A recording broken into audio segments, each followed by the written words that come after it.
கடந்த ஜனவரி மாதம் தொடங்கி அக்டோபர் மாதம் வரையில் 141.72 பில்லியன் ரிங்கிட் மதிப்பிலான டிஜிட்டல் முதலீட்டு திட்டங்கள் அங்கீகரிக்கப்பட்டுள்ளதாக டிஜிட்டல் துறை அமைச்சர் கோபிந்த் சிங் தியோ தெரிவித்தார்.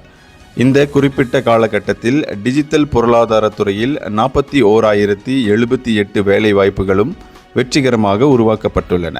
இது தவிர டிஜிட்டல் பொருளாதாரம் குறிப்பாக உள்நாட்டு வெளிநாட்டு நிறுவனங்களுடன் மேற்கொள்ளப்பட்ட கூட்டமைப்பு வாயிலாக அமைச்சு முன்னெடுத்த பல்வேறு நடவடிக்கைகள் மூலம் மலேசிய சந்தை மீது முதலீட்டாளர்களின் நம்பிக்கை அதிகரித்துள்ளது. தேசிய டிஜிட்டல் திட்டங்கள் முன்னெடுப்புகள் டிஜிட்டல் கட்டமைப்பை வலுப்படுத்துவதில் முன்னுரிமை அளிக்கிறது என்ற கோட்பாட்டை அமைச்சு நிர்ணயம் செய்துள்ளது. நாம் எப்படி முதலீட்டாளர்களை ஈர்க்க முடியும், அதோடு மலேசியா மீது இன்னும் அதிக அளவில் கவனத்தை ஈர்ப்பது ஆகியவற்றின் மீது கவனம் செலுத்துகின்றோம். இது தவிர தற்போதைய சமூக பொருளாதார சுழற்சியை குறிவைத்து மலேசியாவில் புதிய வேலை வாய்ப்புகள் உருவாக்கப்படுவதையும் உறுதி செய்கின்றோம் என்று நேற்று நடைபெற்ற நாடாளுமன்ற கூட்டத்தொடரில் கோபிந்த் சிங் விவரித்தார். இந்தியர்களின் இதய குரல் மக்களோசை.